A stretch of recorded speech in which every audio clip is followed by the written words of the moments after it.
우리가 하나님 앞에서 깊은 은혜를 경험하면 마음이 새로워지고 삶의 방향이 단단해지는 것처럼 느껴질 때가 있습니다. 그러나 은혜가 깊어지는 순간일수록 보이지 않는 시험이 함께 찾아올 때가 많고, 그 시험은 은혜를 빼앗기려는 문제가 아니라 은혜를 지켜내도록 우리 마음을 단련하려는 하나님의 손길일 때가 많습니다. 그래서 은혜 이후의 시간은 감정에 머무는 자리가 아니라 믿음의 태도를 세우는 시간이며, 이전보다 더 조심스럽고 더 깊이 있게 하나님을 바라보아야 하는 중요한 시기입니다. 우리는 은혜를 받으면 모든 것이 즉시 편안해질 것이라고 생각하기 쉽지만, 하나님은 그 은혜가 얕아지지 않고 오래 남도록 우리의 마음과 삶을 다듬어 가시는 분이십니다. 그래서 은혜 직후의 시기는 기쁨만 누리는 시간이 아니라 하나님이 더 큰 일을 맡기시기 위해 우리를 준비시키는 시간입니다. 오늘은 큰 은혜 뒤에 반드시 찾아오는 시험을 어떻게 통과해야 하는지 살펴보겠습니다. 첫째, 은혜를 받은 후에 조급함을 이기는 훈련이 필요합니다. 은혜를 깊이 경험하면 마음이 뜨거워지고 모든 것이 지금 당장 달라질 것처럼 느껴지기 때문에 조급함이 쉽게 찾아올 수 있습니다. 그러나 하나님은 우리의 감정보다 더 깊은 계획을 가지고 계시고, 때로는 은혜의 순간 이후에 일부러 속도를 늦추시는 것처럼 보일 때도 있습니다. 조급함은 빠른 변화를 원하는 마음에서 시작되지만, 믿음은 빠르게 움직이는 것이 아니라 하나님이 정하신 때를 기다리며 마음을 지키는 자리에서 자랍니다. 그래서 은혜 이후의 조급함은 반드시 넘어야 하는 첫 시험이 됩니다. 성경에서도 다윗은 기름 부음을 받고도 바로 왕이 되지 않았고, 오랜 시간을 기다리며 하나님이 이루실 때까지 마음을 지켜야 했습니다. 하나님은 그 시간을 헛되게 두지 않으셨고 다윗의 마음이 단단해지도록 훈련하셨습니다. 우리도 은혜를 받은 직후에 모든 일이 바로 열리지 않아도 실망할 필요가 없고, 오히려 그 시간이 하나님이 주시는 중요한 훈련일 수 있습니다. 조급함을 내려놓고 마음을 차분하게 세우는 과정은 은혜를 실제 삶 속에서 지켜내는 과정이며, 하나님이 하시는 일을 인간의 속도로 끌어오지 않으려는 믿음의 선택이 됩니다. 또한 조급함을 이기는 훈련은 기도의 깊이를 더하게 하는 중요한 기회가 되고, 조용한 기다림 속에서 내 욕심이 걷어지고 하나님의 뜻이 더 분명하게 보이기 시작합니다.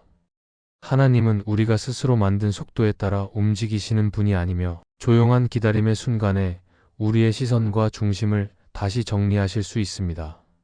그래서 은혜 이후에 조급함이 찾아오면 오히려 멈추고 숨을 고르며 하나님이 준비하시는 시간표를 인정할 필요가 있습니다. 조급함을 이기는 연습은 단순히 성급함을 참는 것이 아니라 하나님이 이루실 일을 신뢰하는 마음의 태도를 세우는 과정이 되고, 결국에는 은혜가 더 깊고 오래 머무는 결과를 가져오게 됩니다. 둘째, 은혜를 받은 후에 내가 붙잡고 있던 것을 내려놓는 훈련이 필요합니다. 은혜를 경험하면 마음이 새로워지고 하나님께 더 가까이 가고 싶은 갈망이 생기지만, 동시에 오래 붙잡아온 익숙한 것들을 내려놓는 일은 쉽지 않을 때가 많습니다. 사람은 누구나 자신이 만든 안전지대가 있고, 그 자리 안에 머물면 편안하기 때문에 변화가 다가와도 본능적으로 움켜쥐려 할 때가 있습니다. 그러나 하나님은 새로운 은혜를 주실 때 우리의 손에 이미 꽉 쥐고 있는 무언가를 내려놓게 하시며, 그 과정을 통해 더 깊은 신뢰를 배우게 하십니다. 그래서 은혜 이후에 내려놓음의 훈련이 필요한 이유는 하나님이 채워주시려는 자리를 비우기 위한 준비 과정이기 때문입니다.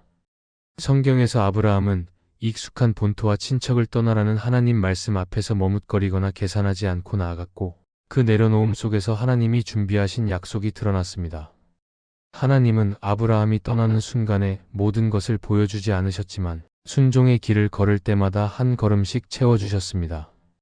우리도 은혜를 받은 뒤에 하나님이 건드리시는 부분이 있을 수 있고, 그때 마음이 흔들릴지라도 주저하지 않고 내려놓음의 길을 택할 때 더 큰 은혜가 드러날 수 있습니다.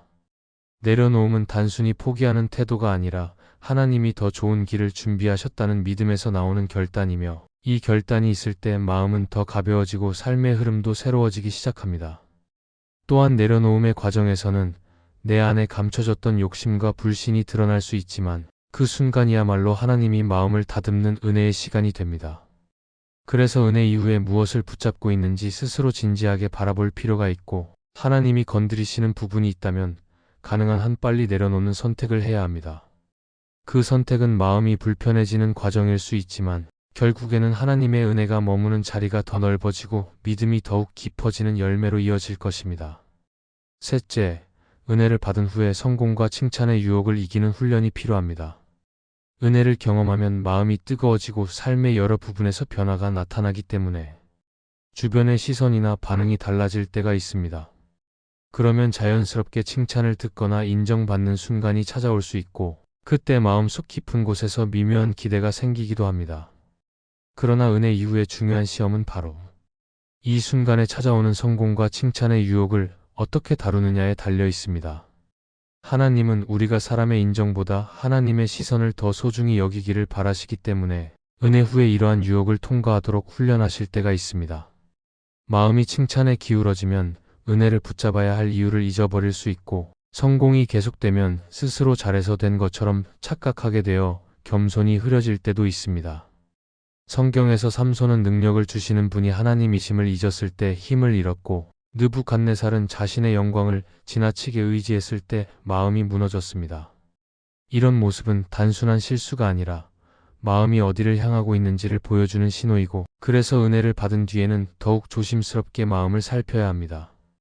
또한 칭찬의 말은 처음에는 힘이 되고 위로처럼 느껴지지만 어느 순간부터 스스로를 높이게 만드는 방향으로 흐를 수도 있고, 그러면 하나님께서 주신 목적보다 사람의 반응을 더 의식하는 모습으로 바뀌게 됩니다.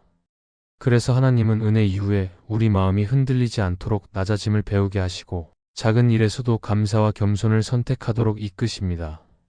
결국 성공과 칭찬은 목적이 아니라 하나님께 붙어 있도록 돕는 도구가 되어야 하며, 그 도구를 어떻게 다루느냐에 따라 은혜가 더 깊어질 수도 있고 희미해질 수도 있습니다. 그러므로 우리는 은혜 받은 이후의 시기에 마음이 어디로 향하는지 세밀하게 살피며 하나님께서 주신 은혜가 흔들리지 않도록 중심을 굳게 세워야 합니다.